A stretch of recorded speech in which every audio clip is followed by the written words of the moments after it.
Good evening, everyone. Welcome to the Family Roundtable tonight, hosted by the Maryland State Board of Education and the Maryland State Department of Education. My name is Lori Morrow, and I've been the parent member of the State Board of Education since 2020.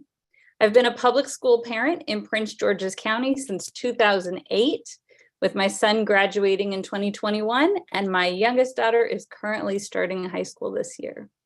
It's my pleasure to facilitate this virtual roundtable tonight with Deputy Superintendent Dr. Sylvia Lawson, and to welcome our roundtable participants, interpreters, and our viewers on YouTube Live. If you are just joining the Zoom and need interpretation, please click the globe icon at the bottom of your Zoom screen and choose your preferred language. Tonight we are in English, Spanish, Korean, and Haitian Creole. To access Haitian Creole, use the French language room. Tonight, we will learn about the strategic plan and engagement report phase 1 that was recently released by the State Board of Education and MSDE. After this presentation, families will have an opportunity to share their reflections and input on the strategic plan through a roundtable discussion. This roundtable is a part of the unprecedented and ongoing engagement that will continue informing our strategic planning process. The strategic plan will guide MSDE's organizational direction as it leads the transformation necessary to achieve excellent and equitable outcomes for all students in Maryland, especially those who have been historically underserved. It is especially important for us to hear from families. Family engagement is one of the strongest predictors of children's school success, according to many decades of steadily accumulating evidence. When done well, family involvement in education can support the healthy social, emotional, cognitive, and physical development of children from birth to 21. The families we are speaking with tonight are connected to a wide range of community organizations and schools, and we'd like to learn a little bit more about them. At this time, we're going to ask our roundtable participants to complete the Who's in the Room poll. So click on the link that you see in the Zoom chat to answer those quick questions in Slido. We will be using Slido throughout the roundtable, so you can keep that tab open on your computer. We will share the results after we hear some opening remarks from our Deputy Superintendent, Dr. Sylvia Lawson. Thank you, Board Member Morrow, and welcome everyone. I am happy to serve as the designee for State Superintendent, Mr. Mohammed Chaudhary, who is currently returning from a school visit and could not be with us tonight. Family engagement is so important for student success, and I recognized this personally when I was a principal in both Charles County and Calvert County. One of the things that school systems that are successful must do is engage parents, invite them into the schools, and make schools a welcoming place for everyone, not just for the students. Schools need to be transparent, and they need to over-engage, which is definitely one of the things that our state superintendent is interested in. We all know that when parents are engaged in schools, students are more successful academically. They know more about what they need to do in order to be academically successful. And most importantly, the school administrators and teachers know that through working with parents and through making parents partners, not those individuals who are on the outside looking in, we can better engage students and make sure that we provide them with quality resources and a quality education, because it is definitely a village that raises a child, not just a school. And at this time, I will return it to you, Ms. Morrow. Thank you for those opening remarks, Dr. Lawson. So now we're going to see the results of our Who's in the Room poll. Whoops.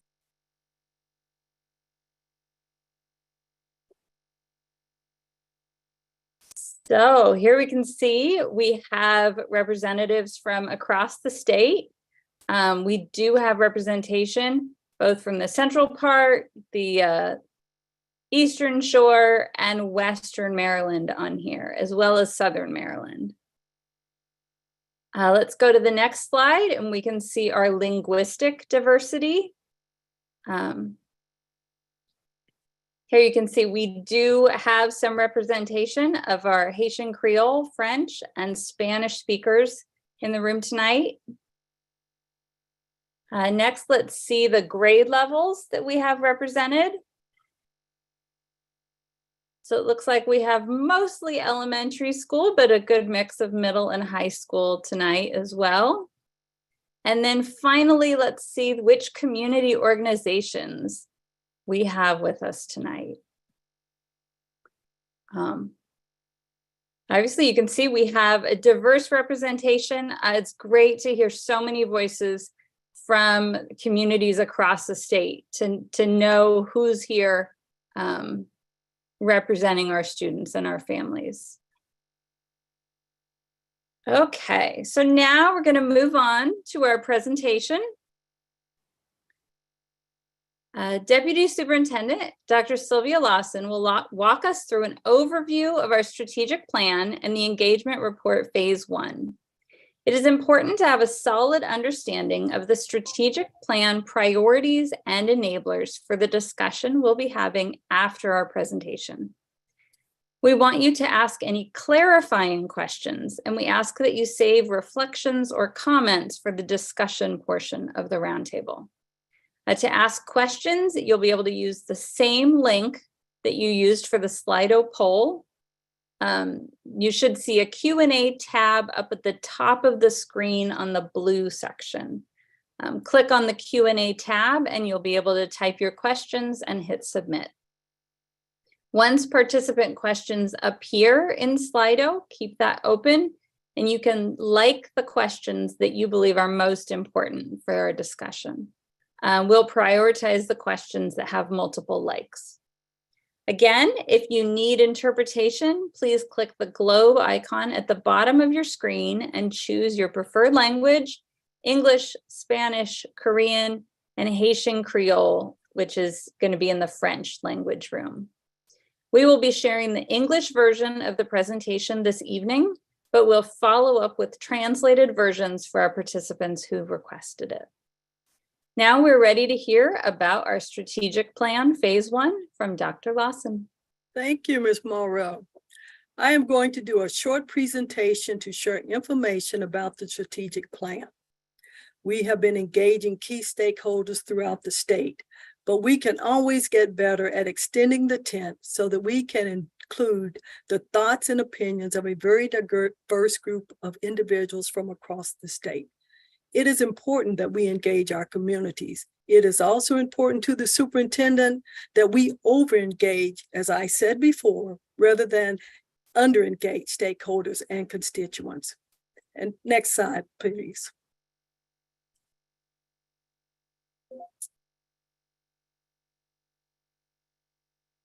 My presentation will be broken into 5 sections. I'm going to give you an introduction into our strategic plan. It will include why we have a strategic plan and why our strategic plan matters. I will give you a brief synopsis of the blueprint for Maryland's future. It is a massive law, so I am going to give you a high-level overview, and then I will give you a summary of the level of engagement of the state that we have conducted, along with what has come about from the work that we have done, and then I will give you an overview of what our phase 1 components are and what is going to be coming next. Finally, we will engage you and provide you with information about what is going on in terms of next steps. Next slide, please. You may wonder why we need a strategic plan. I am sure that many of you are in districts that also have strategic plans. Some of you have probably witnessed the local school board reviewing the strategic plan for the county. The strategic plan in our system is basically what, or in our State Department, is basically what provides you with information about our goals. Some of you may have been involved in creating the strategic plan within your county. The State Department is very interested in developing a strategic plan since we have not had a strategic plan in a very long time. The department strategic plan will give you and us with an opportunity to reimagine the work of the State Department of Education.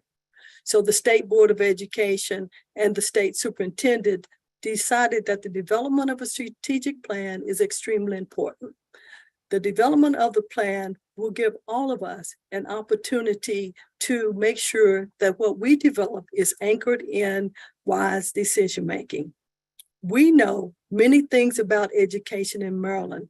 Due to COVID, there were many opportunity gaps and educational gaps, especially for historically underserved groups.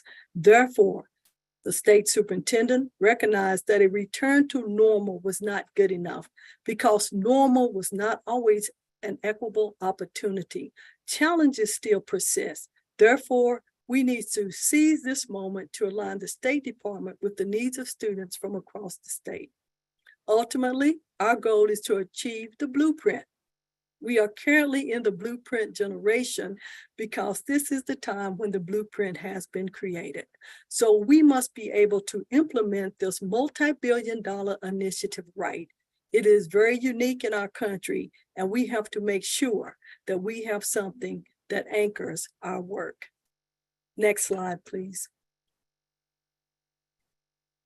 Here is our road to getting to the strategic plan.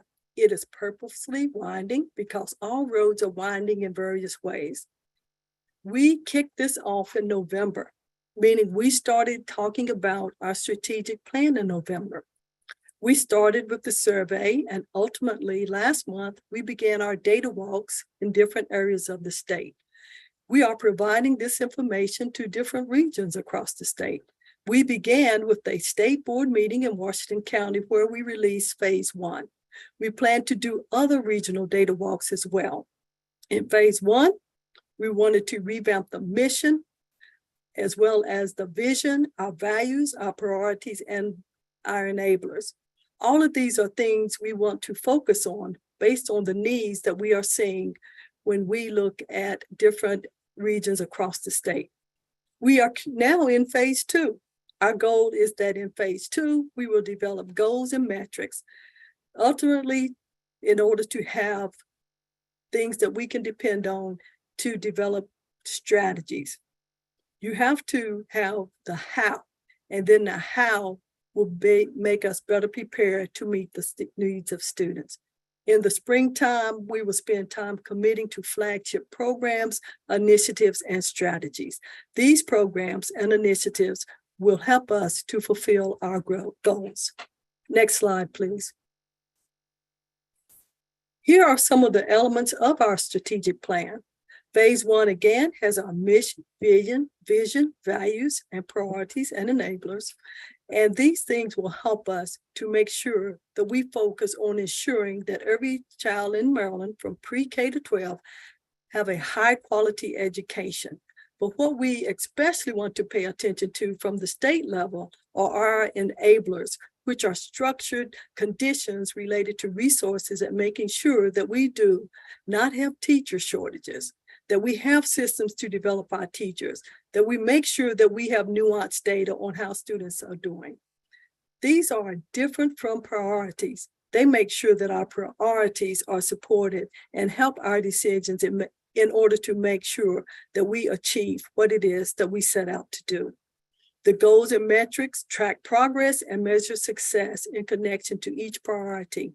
The flagship strategies, initiatives, and programs outline the concrete work that it needs to in order for us to complete and achieve each priority.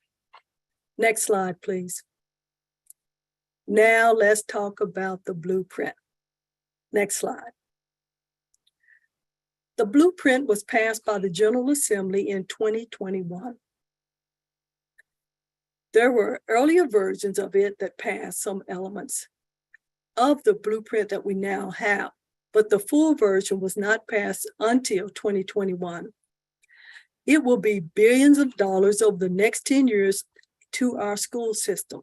It is truly something that is unique and has never been passed in law in any other state as far as the educational systems that it will touch. So it is a big deal. There was a commission known as the Curran Commission, which met for 3 years and studied what it should take in order for Maryland's educational system to move to the next level. And the commission published the Curran report, which ultimately led to the passage of the blueprint legislation. All of this work revolves around 5 pillars. I will talk about what the 5 pillars of the blueprint are next. Next slide, please. Here you will see the 5 pillars of the blueprint. So again, as I have said, I will give you a high-level overview. I am going to take you through what is really 100+ pages of information. So there are 5 pillars. The blueprint is anchored around each pillar. Under each pillar, there are specific initiatives, programs, and investments. Pillar 1 in the blueprint law is early childhood education. What does that mean? It means that we are invested in making sure that we give our families access to quality child care. In pre-K, whether it is in the school system or whether it is in a different setting outside of the school systems, we are making sure that parents have options. And we are also making sure that the cost of pre-K is something that is accessible, especially for our families who are low income or not as affluent, and making sure that we can cover that cost as well. Maryland also has something called Child Care Scholarship Programs. These programs are in the blueprint, and we are also going to scale partnerships between pre-K settings and the local school systems. We want to make sure that the transition to kindergarten is being done well. The next pillar is high quality and diverse teachers and school leaders. The goal is to make Maryland the place where you want to teach and where you will not want to leave outside of Maryland to go to teach somewhere else. We are going to start the salary of teachers at $60,000. All of the school systems are not there yet, but that is the goal. In addition to that, we want to make sure that our education preparation programs and our colleges and universities are preparing our teachers adequately and making sure our teachers are supported with mentorships. The next pillar is college and career readiness. Everything that the blueprint tries to do converge into this pillar. It is going to set new expectations so that our students are college and career ready by 10th grade. The whole point of this pillar is to make sure our students, especially juniors and seniors junior and senior students in high school, began to make connections to college and career more seamless. The 4th pillar is more resources for students. More resources for student success means exactly what it sounds like. The goal is to invest more dollars in our school system. Every student will generate more dollars, and students with disabilities and English learners and those and other students will make sure that they have the quality education that they so well deserve. And the 4th pillar, as I have said, is making sure that we have the resources that we need for students. One of the things that everyone should know is that all of the districts will have to turn in an implementation plan across the 5 pillars. And the plans are due in March of 2023. Next slide.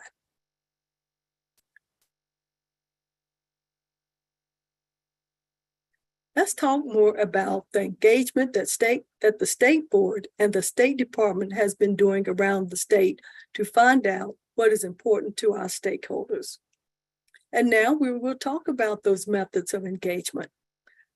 We want to make sure that we are taking a multi-pronged approach to being able to meet our stakeholders where they are. The one thing the superintendent has been adamant about is that we engage and we expand the tent of those, especially for those individuals who may not have had a voice previously or may not have had the representation that everyone so much deserves. We have a community engagement team in the department, and we want to make sure that we are able to engage our stakeholders well. Next slide, please.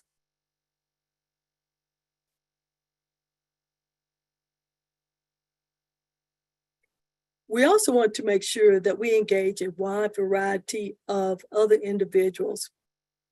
And when we engage these individuals, we look at outside school systems, outside of the school systems, to other organizations. And those organizations and groups are represented here. We look at higher education, we look at families, we look at the business communities, advocates, and other experts as well. Next slide, please. Here's what our numbers look like so far. We ran a survey and we got 27,000 respondents to our survey. We have participated in over 5,000 events. These were not always events that we hosted. Sometimes we were invited to other events and we were represented there as well. We have also participated in over 20 roundtables, and we have had over 307 participants and over 30 hours of dialogue. Next slide, please. Now let's talk about some of those phase 1 elements that we landed on. So let's go on to the next slide. Again, our mission statement applies to the state. You have probably seen a mission statement from your county, as I stated before, but our mission statement is what we will do to ensure that we have a world-class educational experience for every Maryland student in every neighborhood that prepares each student to be college and career ready through strategic direction and leadership, policy making, and resource allocation, and engagement and advocacy. And our vision is that we will be a system of world-class schools where students acquire the knowledge and skills necessary for success in college, career, and life. Next slide. These are the values that we landed on, and you can see them here. The values are around accountability, engagement, equity, excellence, and transformation.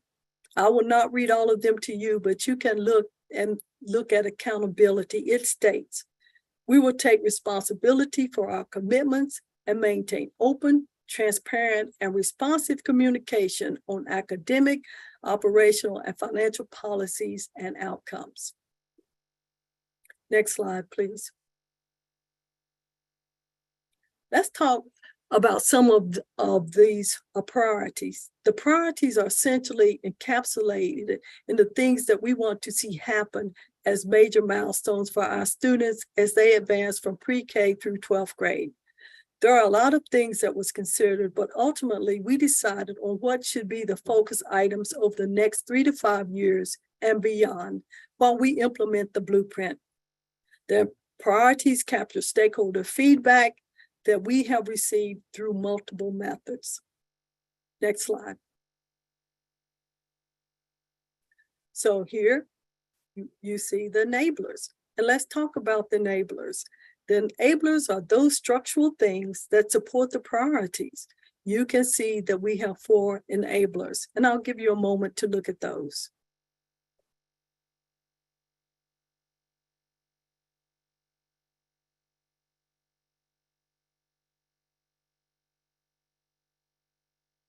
Okay, next slide, please. So what is next? Let's move to the next slide so we can discuss that. You have already seen a picture of this winding road. So phase 1 is grayed out. The color that is bright is phase 2, and that is the phase that we are in now. We talked about the priorities and the enablers, but now we need to measure them. What indicators will let us know how we are successful? And then phase 3, we will be answering questions about what needs to be true in every school in our state. Next slide. We are going to keep the conversation going. One of the things that we are going to continue to do is hold roundtables like the one we are holding tonight. We are going to continue to do all of the other events as well. In phase 3, we are going to do regional gallery and data walks, as well as we have done in phase 2. And we will start in Western Maryland, which we already have. And next, we will be going to other regions throughout the state. We want to make sure that we have interactive experiences when we share our plans with our constituents and our stakeholders. Next slide. Everything that I just shared with you is on a new website that we have launched. There is also a strategic plan guidebook that shows everything that we have talked about. There is also an engagement report that we will give more examples in about the events that we have conducted. On the survey that we conducted statewide, the number one thing that individuals were concerned about was literacy. So you can see that your feedback has been very important to us and will continue to be important as we implement some of the strategies and as we look at implementing the blueprint. Next slide, please. The next slide is our last slide. There's also a website that you can go to learn more about why we landed where we have with our goals, objectives, priorities. And again, this phase is a draft and we are getting feedback. We will continue to get feedback. We will continue to engage our stakeholders, and we will continue to make sure that we over-engage rather than under-engage. And now we'll return it back to Ms. Morrow. Thank you, Dr. Lawson, for so much information about our strategic plan and about the blueprint and the direction that we are going in Maryland. I hope our participants and viewers learned a lot from that. So before we address questions, I want to give our Zoom participants the chance to rank the strategic plan priorities and enablers that are most important to them. So we saw those in the presentation there. Please click on the link in the chat for Slido again and use the same Slido tab that you opened to ask questions or take the poll. At the top of your screen, select polls, and then you will be able to rank the top 3 priorities or enablers that you would like to discuss during our roundtable tonight. While you are ranking the priorities enablers, we will transition to a brief Q&A. So if you're still unsure about the priorities and enablers, you can rank those and kind of hold off on submit until you get your questions answered as well. Okay, so we want to make sure that everyone has an adequate understanding of the priorities and enablers in our strategic plan. So we'll try to answer as many questions as our time permits. If you can see the questions that are in Slido, you can click the like button if there are ones that you believe are more important than others. Dr. Lawson will be facilitating the Q&A along with our other MSDE staff who are joining us tonight. So Dr. Lawson, I'm going to turn that back over to you. I see a few questions that have popped up here. Thank you so much. And I would like for Mr. Dayhoff and Dr. Collins to introduce themselves and tell us a little bit about what they do here at the agency. Thank you, Dr. Lawson. Good evening, everyone. I'm Dr. Deanne Collins, Deputy State Superintendent here at MSDE for the Office of Teaching and Learning. And under my leadership, I oversee athletics, teacher certification and program approval, Office of Students with Interventions and Students with Disabilities, curriculum and instructional programs. Let's see, did I forget anything? So many. I think that's it. Yes, I think that's it. Those are all the offices under my purview. And my name's Justin Dayhoff, Assistant State Superintendent for Financial Planning. operations and strategy here at MSDE. I am involved mostly with matters pertaining to finance and funding and state aid. And that also includes getting to work with grants and some other programs. And of course, the pleasure of working with my colleagues on the call tonight. Dr. Lawson, I forgot one big important one, the early childhood division. That's very important. You cannot forget early childhood, not at all. Thank you, Dr. Collins.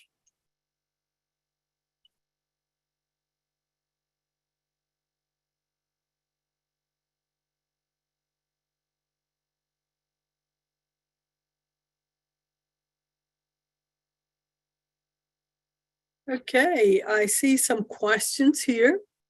And one question we have is how will I know how the blueprint affects my child's school? Ms. Dayhoff, could you talk about funding that the blueprint will provide for the school systems?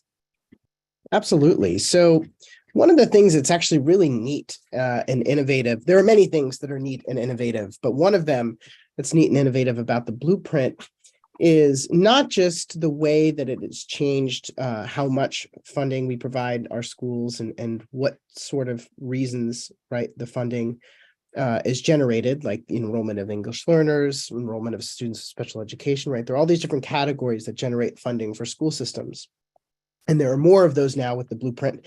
There's also more money associated with those categories. But what's really interesting about that, and again, truly innovative, is that the law requires that those funds go down to the school level, right? And so what I mean is, typically speaking, when we provide funding to local school systems, the state gives the money, and then the school systems decide based on their local priorities where those go, what those align to.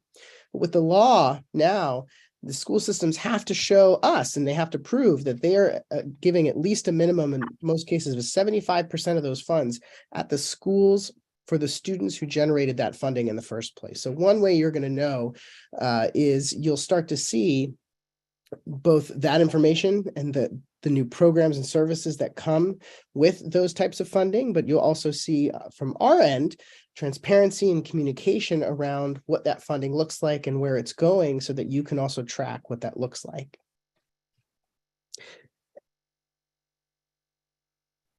Okay, thank you, Mr. Dayhoff. And I thought I saw one question that said, how long will it take to roll out the strategic plan? So between February and June of 2023, we will engage with stakeholders to identify flagship strategies, initiatives, and programs to achieve the goals that we have established in phase 2. This work will be informed of best practices and best-in-class research and involve in-depth conversations with educational experts, practitioners, and decision makers from all across the state. The completed strategic plan will be released in June of 2023 and certainly will anchor the mission, the vision, the values, priorities, goals, and enablers that we have selected. Okay. Hey, Dr. Lawson? Yes. Speaking about rollout, do you mind if I add something about knowing how the blueprint will affect your child's school? Oh, absolutely. Absolutely. So beyond just funding, right now, right in this moment, all of Maryland's local education agencies, so all of our school districts are beginning to draft their blueprint implementation plans. As part of that work, they're required to talk about how and in what ways they're going to be engaging all of their families, all of their communities, and the different stakeholders in their communities as they write those plans. So I say that more just as to keep your ears up, keep your looking out for that information, because I think not only are you going to know and see information from us, but you're going to start hearing a lot more from the school districts as they develop their concrete action plans for putting the blueprint to work. So just keep an eye out for that. Sorry, Dr. Lawson. Thank you. Thank you for that. And I see a question about how we are going to include the voices of Latinx families in the state. I can tell you that, as I have said many times before, Mr. Chaudhry has included the voices, the opinions, the feedback from many different groups across the state.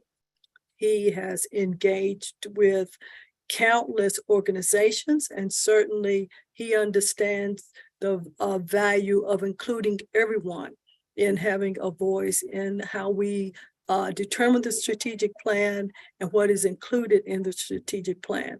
And certainly, if he hasn't engaged some groups, I know he definitely will in the future. So I can assure everyone that everyone's voice will be inclusive, included and inclusive within the plan.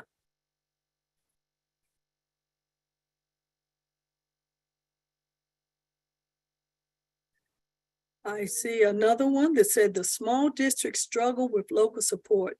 How can we ensure the salary goals are met? Mr. Dehoff, could you help us with that one, please? Yeah, that is hard. It really is. And, the new Blueprint for Maryland's Future Funding formula recognizes that. And so part of what the Blueprint formula includes each year is additional support to local education agencies, to all of our school districts, as they make those steps forward to ensure they get to that $60,000 minimum and the 10% increases for everybody. The way that works is, I mentioned earlier that the Blueprint introduces not just different types of funding, different categories of funding for school districts, but that it also gives more funding. And that base amount that gives to every student. So right now, this year, the school year that we're in, every student who counts towards a school district's enrollment in their fall enrollment count generates $8,310 in state education aid. And that actually goes up to over $12,000 in 10 years when that's done being implemented. Part of that increase, part of that extra money that's in there is actually made to help ensure that school districts have the resources, both from the state and from county and city governments too, to ensure that they can meet those salary goals. All right, thank you so much, Mr. Dehoff. And I believe that is all the time we have for questions. Thank you, Dr. Lawson. Again, thank you to our participants for providing questions. We're going to continue the discussion now. And thank you to also Mr. Dehoff and Dr. Collins for being here to help make sure we get some of these questions answered. Where am I? So if you have not yet submitted your priority and enabler rankings, please make sure that you go ahead and click those in the Slido poll and then hit send at the end so that we can get the results of that poll. So before we begin our next discussion, I'd like to go over a few housekeeping items. To indicate that you would like to speak on a topic, please use the reactions. Click on the smiley face down at the bottom of your Zoom screen and use the raise hand feature. When you're not speaking, please stay muted and use the chat function if we're running short on time and there are additional comments that you would like to make sure that you've added. We're looking forward to hearing about honest reactions and reflections tonight. So we do ask that you be as open as possible while also avoiding mentioning specific names of teachers, school staff, or other students to help protect privacy. We do have multilingual family members joining us tonight, so we ask participants to speak slowly and clearly enough for effective interpretation for our interpreters. If you are participating in the discussion through interpretation, we ask you to pause after a few minutes of talking so the interpreter can also repeat your comments in English. We want to hear from our YouTube Live viewers as well. So you can use the YouTube Live chat to make comments throughout our discussion, and that feedback will also help inform our planning as we move forward in this process. Okay, so do we have our poll results? Let's see. Based on our poll results tonight, here's what our participant families have prioritized for discussion tonight.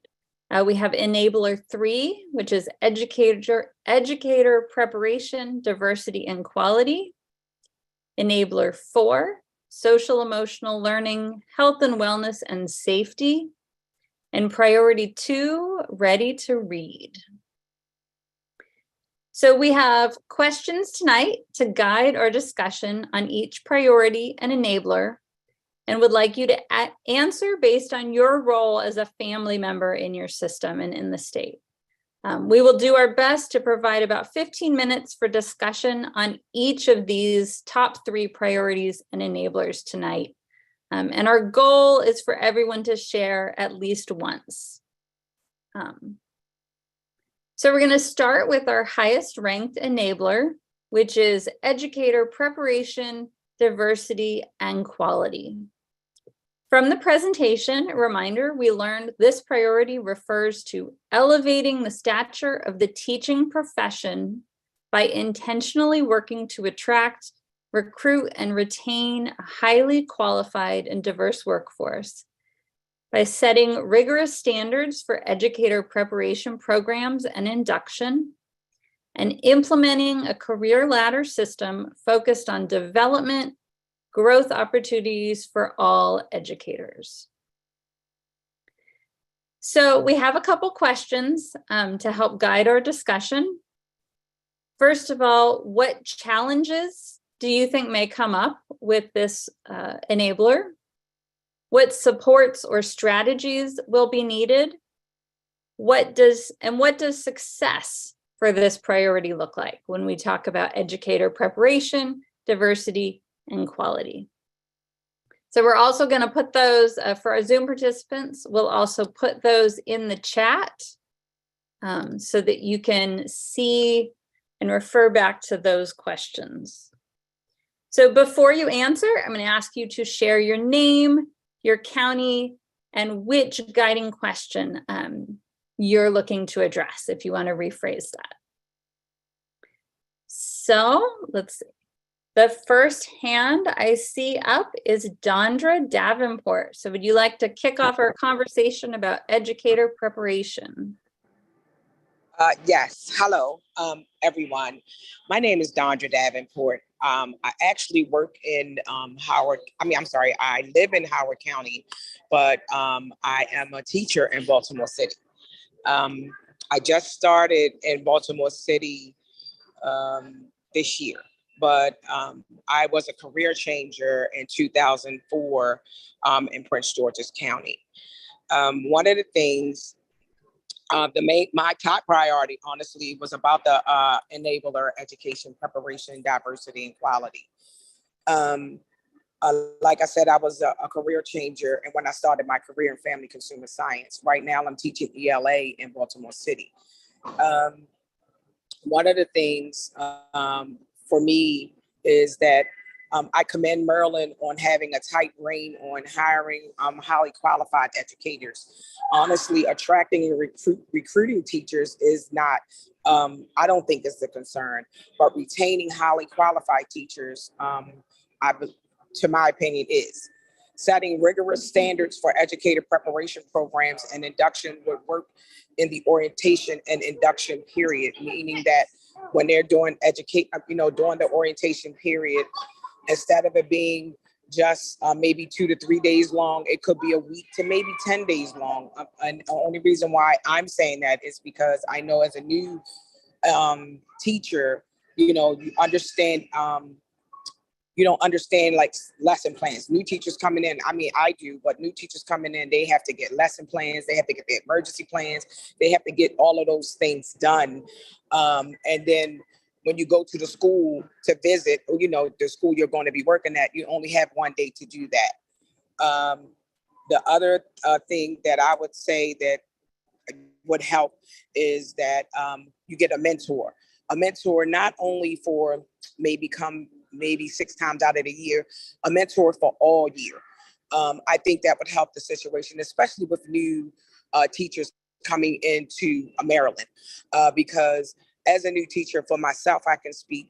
that, I had questions, I had concerns, and, a master teacher or a mentor teacher would help that new teacher tremendously, making sure that they are getting along with the culture or the climate of the school that they went to, helping them with the children, depending on what grade they were teaching, and getting all of the things they need to get done. Another factor is to make sure that the new teacher or the mentor, they get to see each other, or even outside of school, because sometimes when you kind of let down your hair, you can get more things in and get comfortable. Lastly, but surely not least, implementing a career ladder system focused on development and growth opportunities for all educators is very important.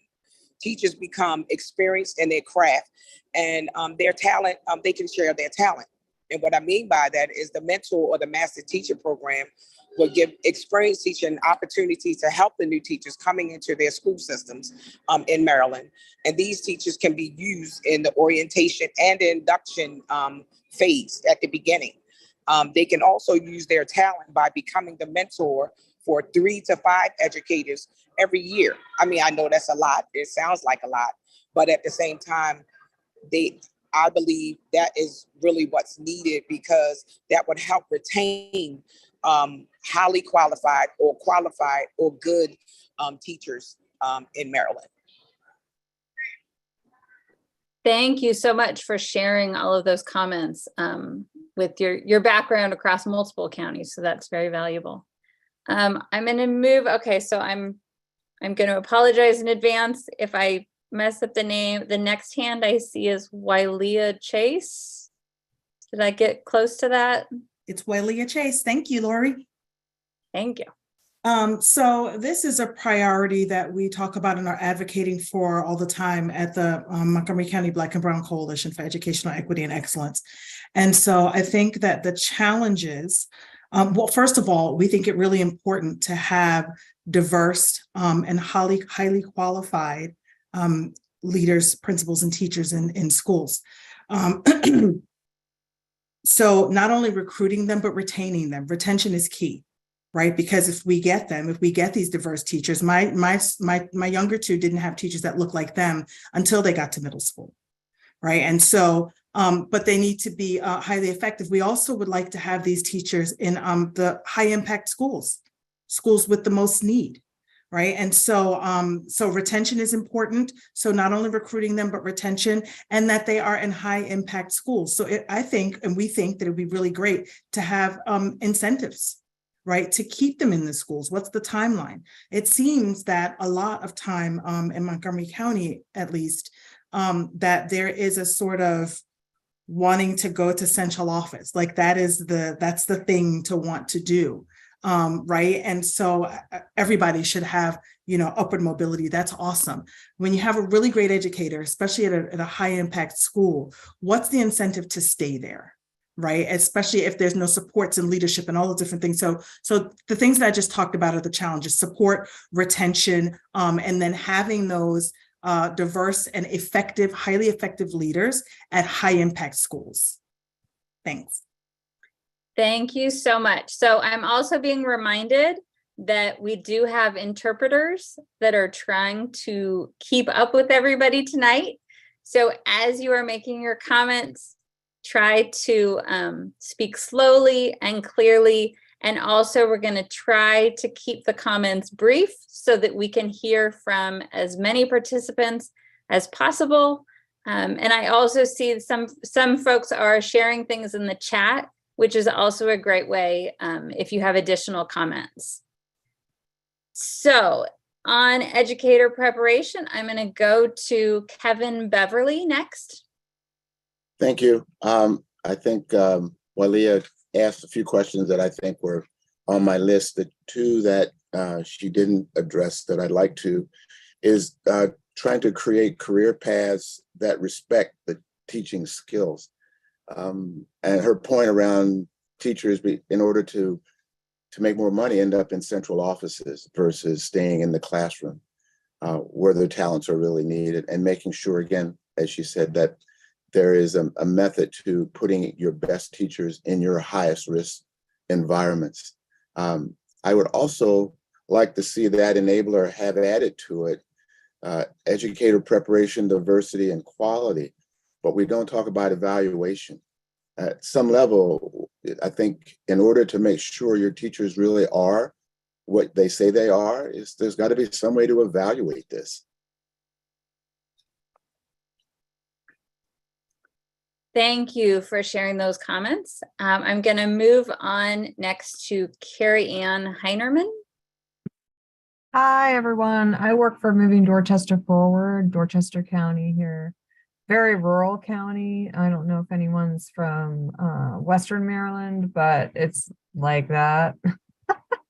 And we get kind of lost in the shuffle. And there aren't as many possibilities for our teachers here, and there aren't as many incentives for our teachers and students. So I just want to bring awareness to the fact that the rural counties of Maryland may need a little more attention.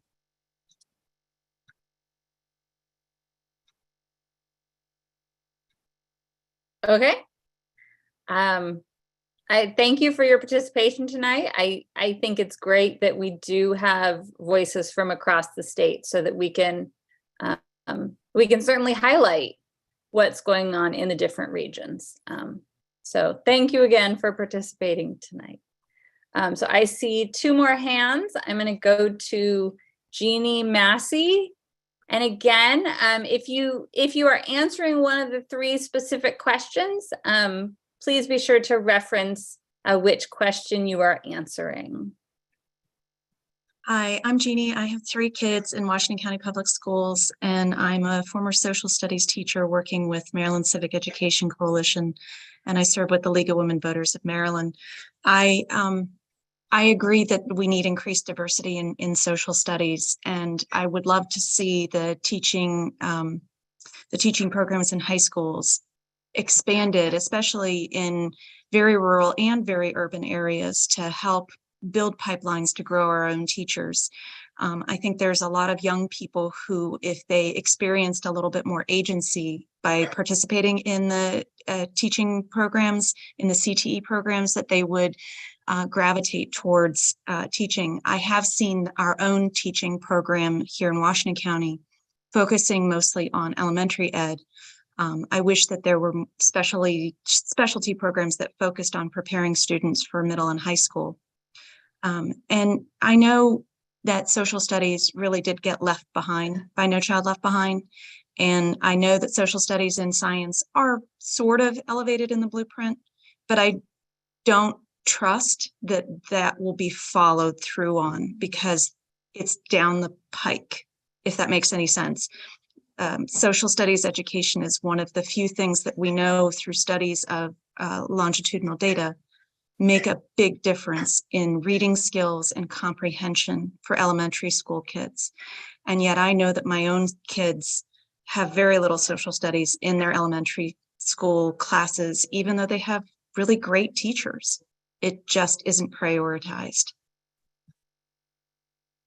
Thank you for that feedback. So we're going to take one last comment here on educator preparation. And if anybody else has other comments they'd like to add on educator preparation, you can go ahead and put those in the chat as well.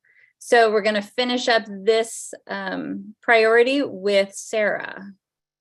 Hi, thanks. Sarah from Montgomery County, she, her pronouns.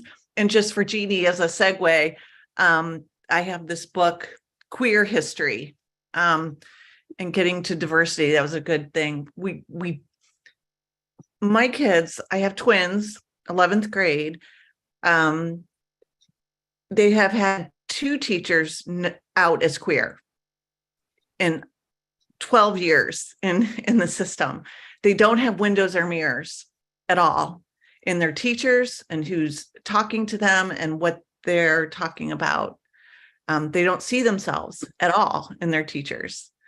And Montgomery County is a very progressive county. And so that's frightening to me that they're learning that they're invisible. And if they're learning that they're invisible, how can they learn math? How can they learn history? How can they learn anything? So to answer some of the questions, what support strategies will be needed? That Maryland needs to be open to all identities and all sexual orientations and to people who don't look like us, and they should be safe to be employed and to say who they are to their students. And success for this priority would look like all kids and all teachers will know they're safe because they're people. That's Thank it. you. Thank you so much for sharing that. And I agree, our schools should be safe and welcoming environments for all of our students, our staff, and our families. So thank you for bringing that up as well. Okay, so we are going to move on. Oops. We are going to move on to our second highest ranked enabler in our poll, which was social emotional learning, health and wellness, and safety.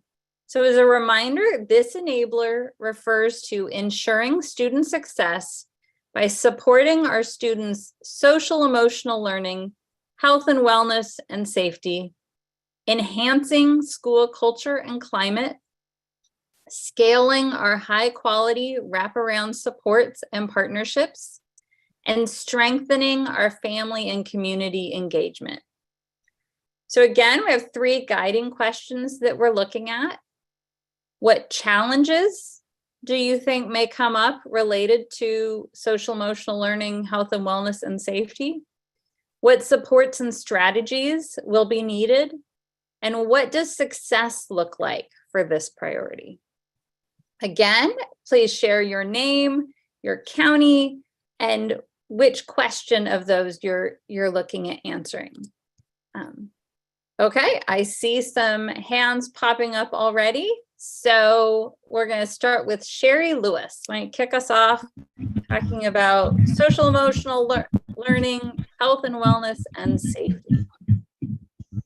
So I'm Sherry Lewis. I'm from Frederick County, and mine is some of the issues that might come up with, or some of the problems that might come up with the safety portion of especially elementary school students, because a lot of the physical, like severely physical bullying that's going on, the teachers are kind of at a loss, so to speak, of how to prevent some of these things from happening.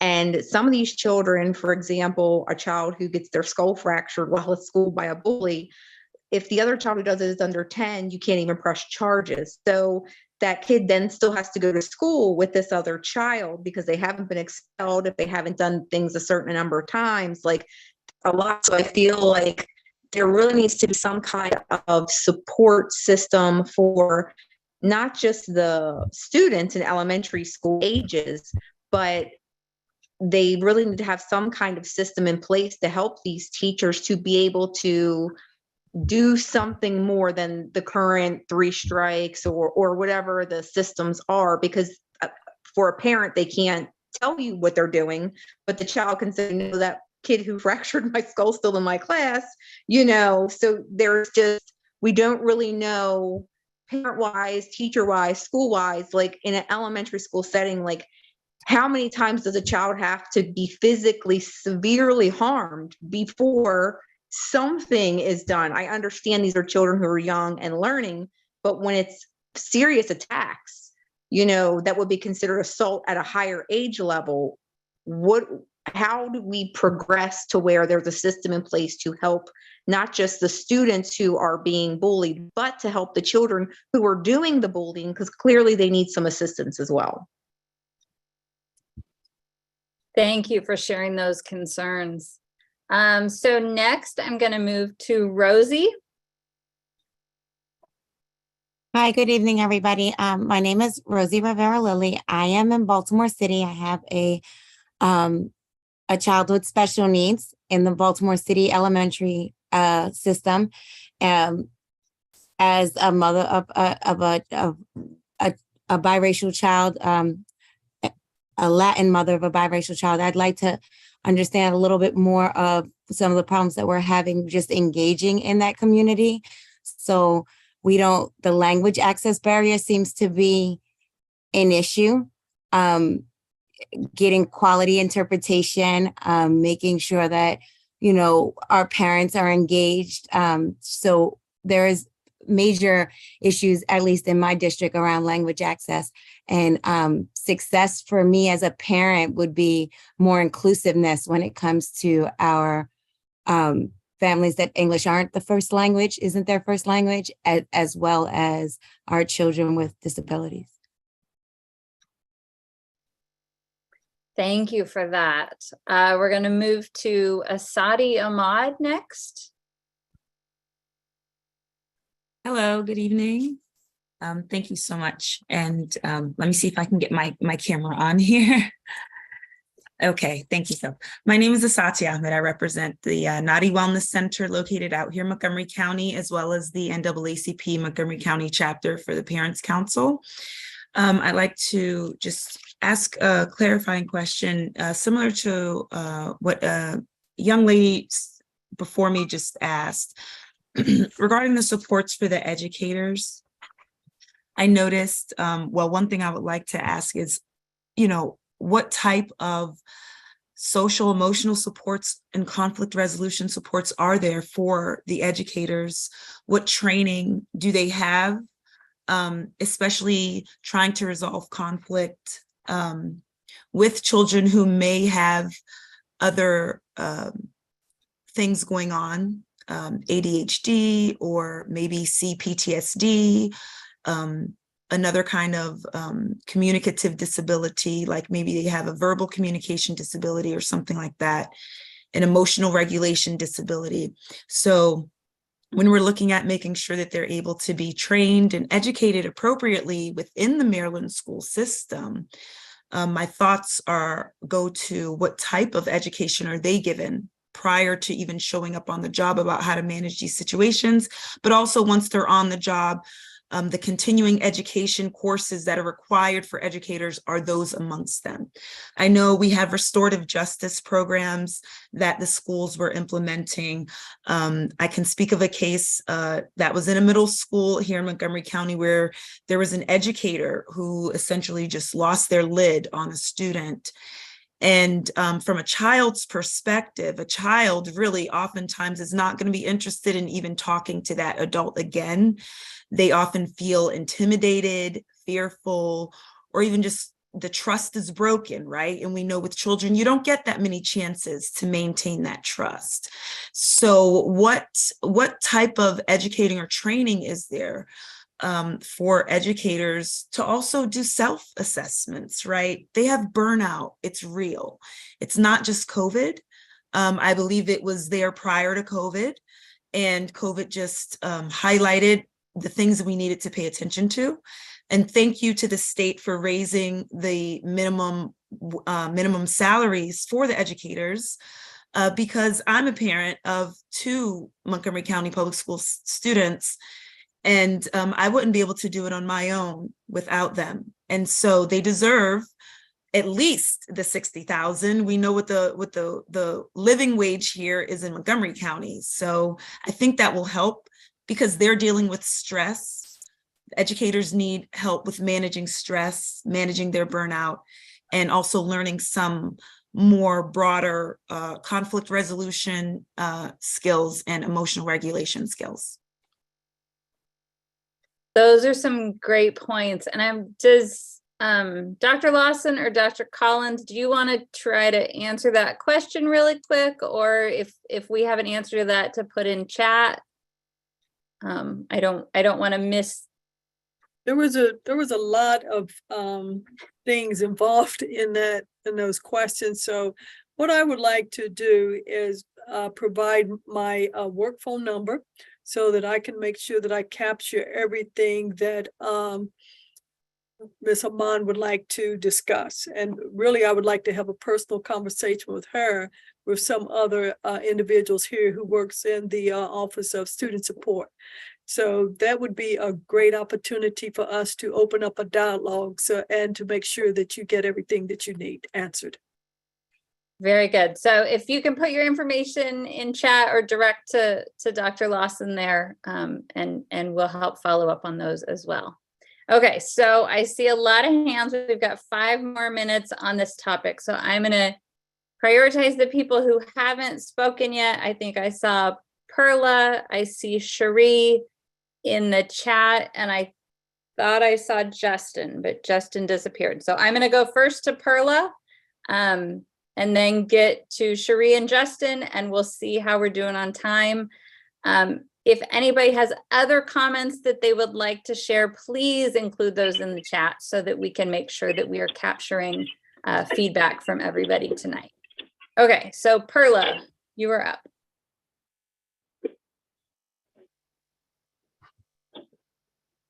Muchas gracias. Buenas noches a todos. Mi nombre es Perla Hernández. Soy una madre que tiene 3 hijos en el condado de Baltimore. Uno en high school, otro en middle school y otro en elementary. Como madre, me preocupa mucho la educación de mis hijos. Lamentablemente no todas las personas latinas piensan igual porque tienen mucho miedo. Muchas de ellas se quedan calladas y les doy gracias por incluirnos y por hacernos parte de esto, porque realmente la comunidad latina no se involucra por miedo. Muchos de los estudiantes sufren bullying, sufren muchas cosas y se quedan callados porque tienen miedo de ir y hablar. Otra cosa más que yo había puesto en el chat es preguntarles a los estudiantes. Como madre latina, yo le pregunto a mi hijo cómo va la escuela y cómo está la escuela. Pero la mayoría de padres latinos no lo hacen, no todos. No preguntan a sus hijos cómo está yendo en la escuela. Y una de las cosas que yo le pregunto mucho a los estudiantes que veo alrededor de mi hijo, cómo está el sistema educativo de las escuelas. Y dicen, Baltimore County, realmente a todos los que pregunto yo, no tiene muy buena calificación, lamentablemente. Y ellos dicen, porque también no nos incluyen, no nos preguntan, no nos dan una encuesta. Y nosotros que somos los más beneficiados, no nos incluyen, no nos preguntan qué realmente necesitamos en la escuela. Y como madre me gustaría que la voz de estos jóvenes también merece ser escuchada. No solo lo de los maestros, no solo de nosotros como padres, porque hay miles de padres que no le preguntan a sus hijos qué está pasando. Mi hijo me dice, mami, mi pupitre en la escuela, mi chair, donde yo me siento, está quebrada. Y ahí no solo la mía, hay la mayor parte. Entonces, deberíamos preguntar más a estos niños qué realmente necesitan, qué realmente ellos quieren mejorar en el sistema. Y les puedo asegurar que los de middle y high school tienen muy buenas ideas al respecto. Buenas noches y muchas gracias.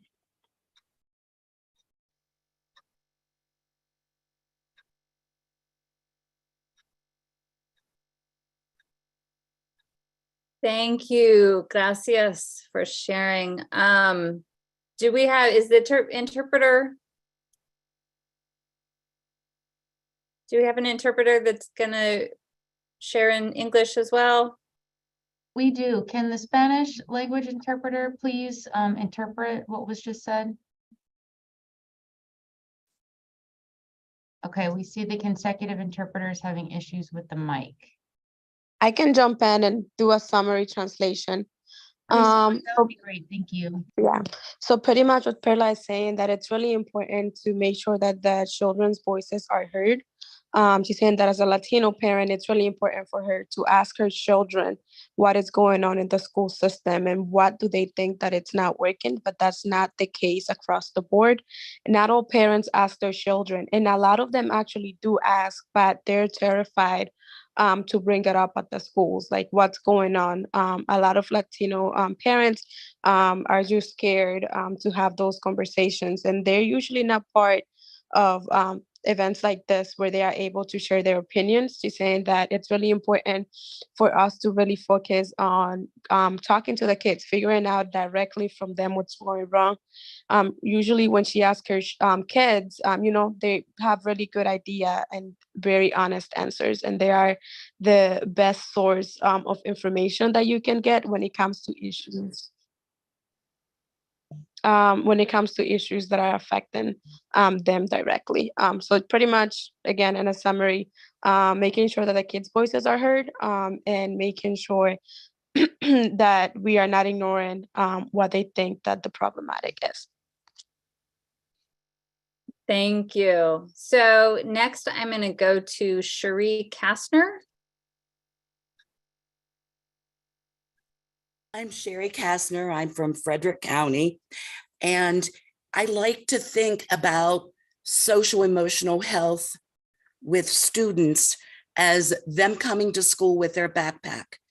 Their backpack doesn't only carry their books and school supplies, it also carries their emotions and memories. And for most children, they bring feelings associated with a stable, happy home. For many others, though, their book bag might include missing an incarcerated parent, poverty, housing and food insecurity, abuse or neglect. And these adversities cause the students to, before they even set foot in the school, have a feeling of failure, anxiety, and self-doubt. And none of these are conducive to learning. Our education system focuses mostly on content knowledge and curricular areas, but learning is social, emotional, and academic. That narrow focus that we have on academic only gives a little attention to the ways that the children need to grow and learn in their relationships, their identity, their emotional understanding, and their overall well-being. They are multidimensional whole beings whose development is so much more complex. The whole child approach within this social emotional learning is necessary to ensure that children learn to their full potential. Their brain's capacity is going to develop most fully when they feel physically, and as other people have said, emotionally and physically safe. So I would suggest that students need to develop social emotional skills to teach them how to manage stress. And if they are in distress, they need to have avenues, people, community resources to help them, and they need to know how to access those resources. We also need to connect learning to their lives and empower them to use their knowledge, not only for their own, but for others' benefit too. We all live on this planet. So learning needs to be meaningful to them so that they can help it be meaningful to others.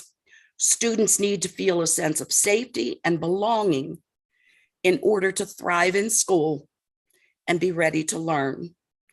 There needs to be an increase in activities for them that build homeschool connections and student-teacher relationships.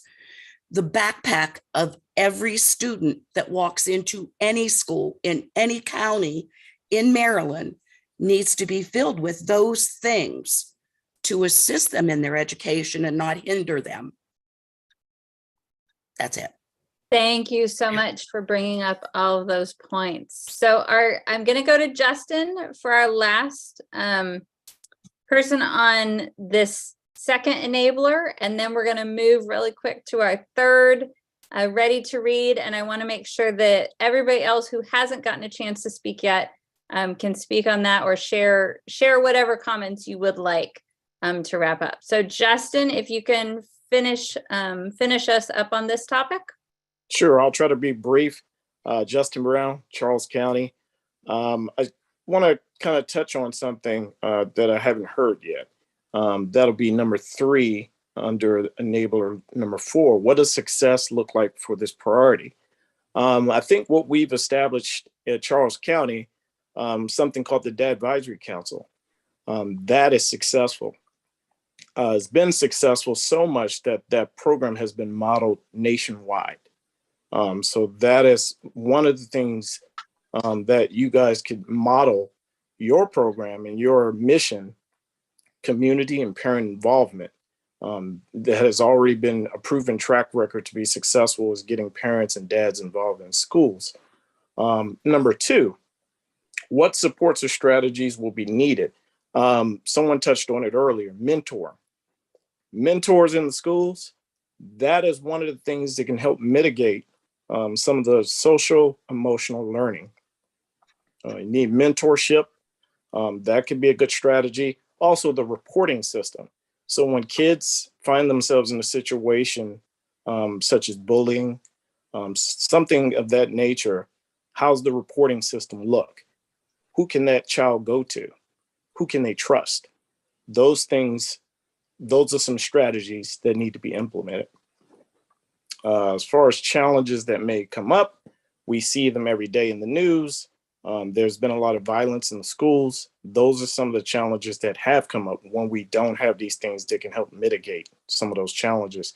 So to prevent some of that, community, parent involvement, and like I said, the programs that we've established have a proven track record, and hopefully you guys can implement some of those features into your program.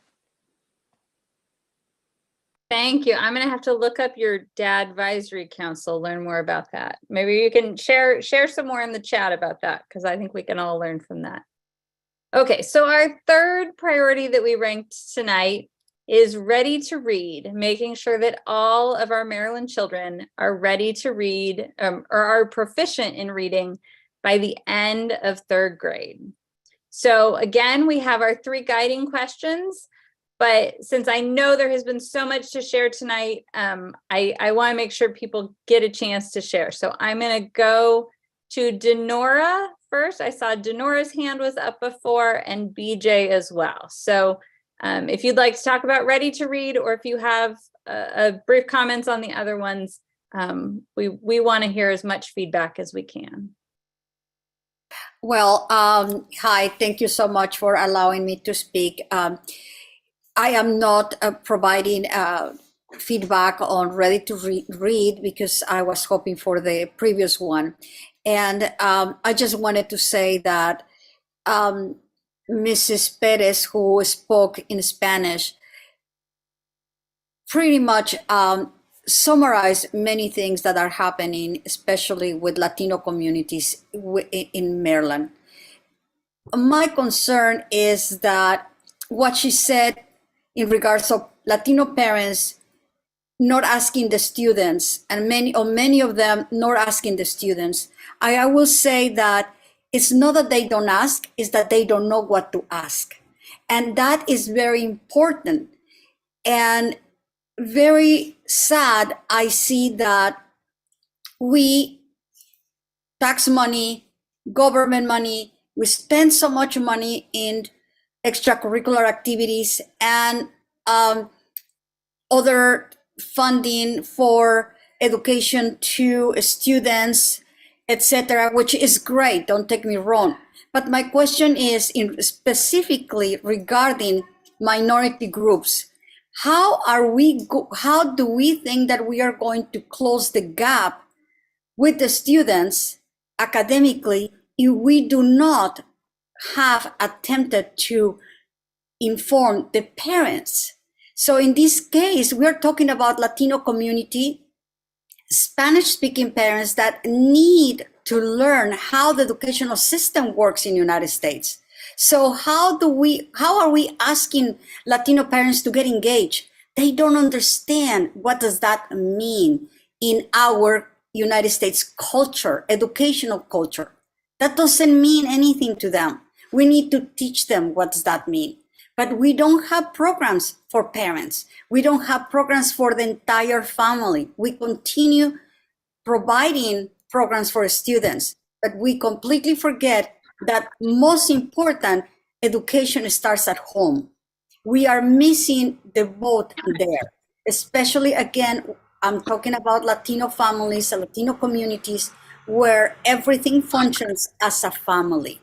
So I really encourage that we need to take a closer look into what kind of outreach, what kind of engagement, what kind of programs are we targeting Latino parents in Spanish? Because it's sad that even today, in this important meeting, a Spanish-speaking parent is willing to talk about what she's concerned, and nobody was able to translate, other than someone volunteered to do it. So when are we going to give that community the importance that they have? I really asking to please, let's think about this. I understand that there are so many things that we want to recreate, fix, and more. But as the president of Latino Organization Advancement Fund, we have been working 6 years in providing free workshops to parents. And I really would like to see that we can implement more workshops free of charge to Latino parents in different schools. And the schools are open to that. I mean, this has been free. However, principals or other communities, they are not allowing us to do it. So I'm here. We are offering help. We are here to help. Please taking us into consideration. Thank you. Thank you so much for sharing. And I hope that staff will also follow up with you so that we can make sure that we're using the resources that we have available in our community. Okay, so next I'm going to move to BJ. Good evening. Can you hear me well? Yes. Okay. Buenas noches a todos. My name is, y gracias por esta oportunidad. My name is BJ Roper. I am Afro-Latin, so Black Latin. My family is from Puerto Rico, from Carolina. And good evening to all the Latino and Hispanic families that are in attendance tonight. I'm going to try and speak very slowly as well, appropriately so, but yet be brief para la interpretación. So to piggyback off of the gentleman that previously spoke, Justin Brown from Charles County, shout out to you, Justin. One of the questions to address the two enablers, one of the questions that I agree with him that we seem to be missing, and it's been asked in the chat a couple of times, what does success look like? Senora Olmas, she has responded, and other people have responded as well, igualmente. But I think to piggyback off of what she said, I would say that for both enablers, the social and mental health enabler, and then the ready to read enabler, I'm an advocate of the Dad Advisory Council. Ms. Lori, I too am on that council, and I do highly encourage you all to look into the Dad Advisory Council. It is a Title I funded program for Title I funded schools. However, I strongly suggest that research be conducted to see what it would look like to enable this program for all schools across the state of Maryland. Because as Justin stated earlier, it has proven to work. And I believe that for number 4, what does success look like?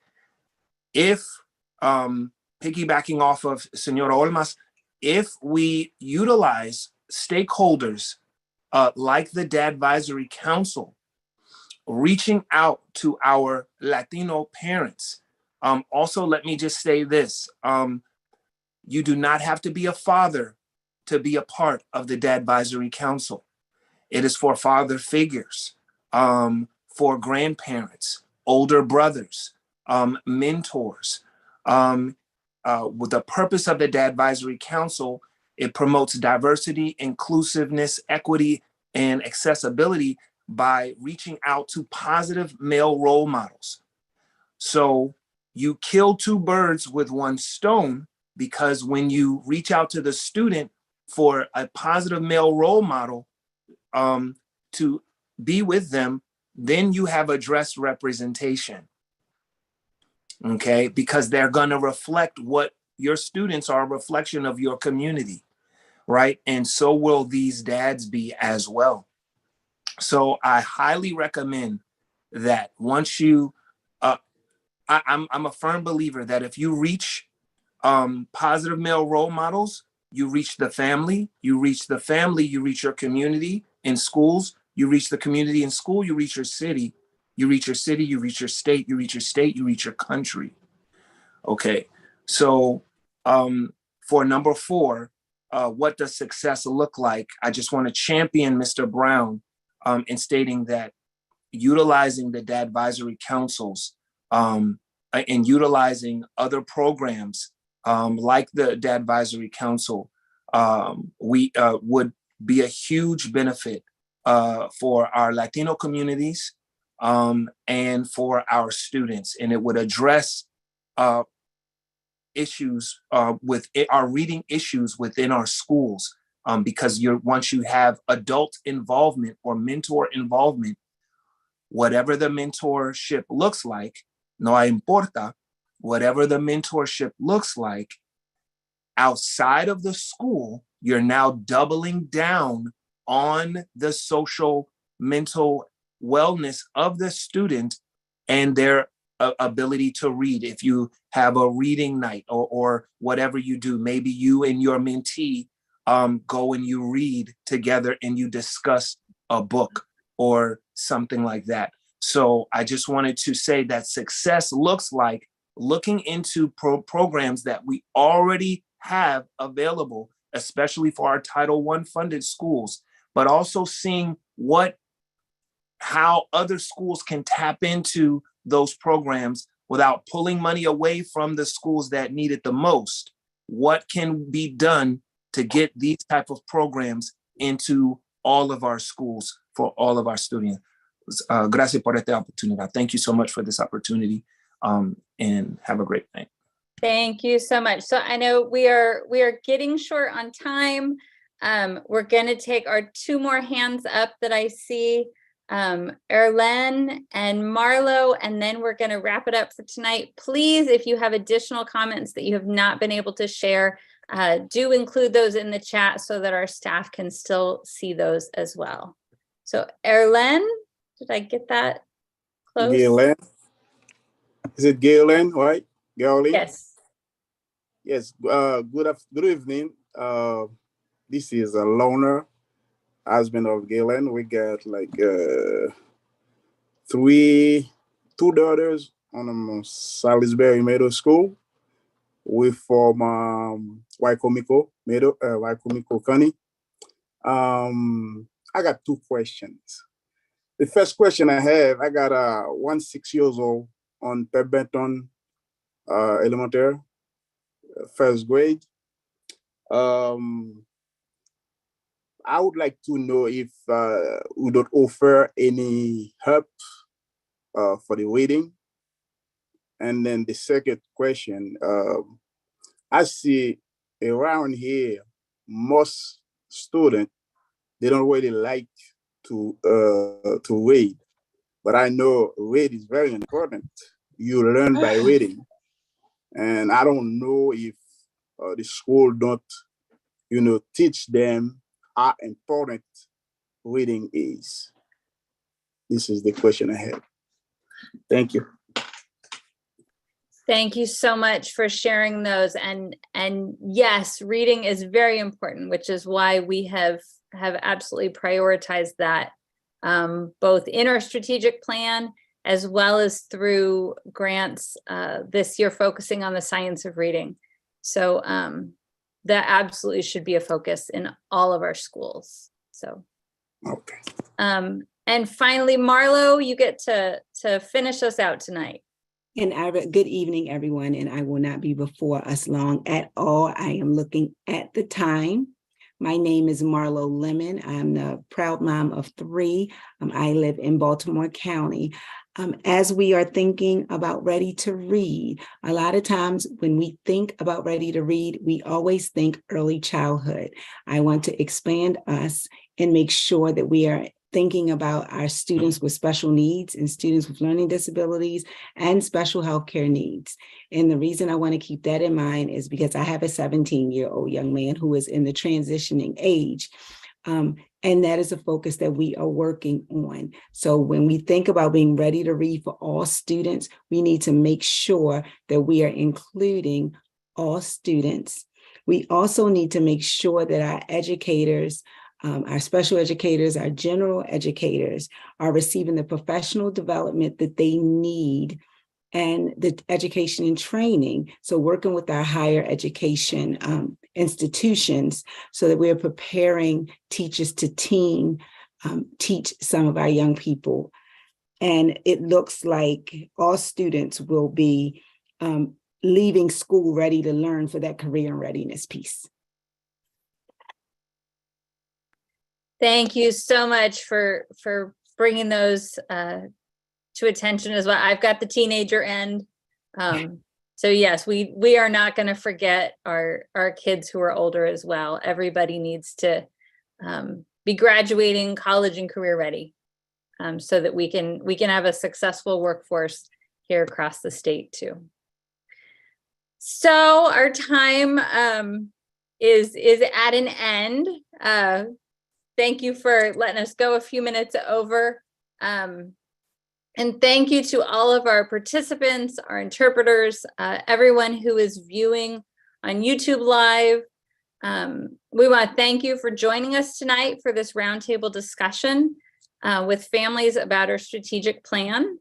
Of course, if you'd like to learn more about our strategic plan, please visit our website.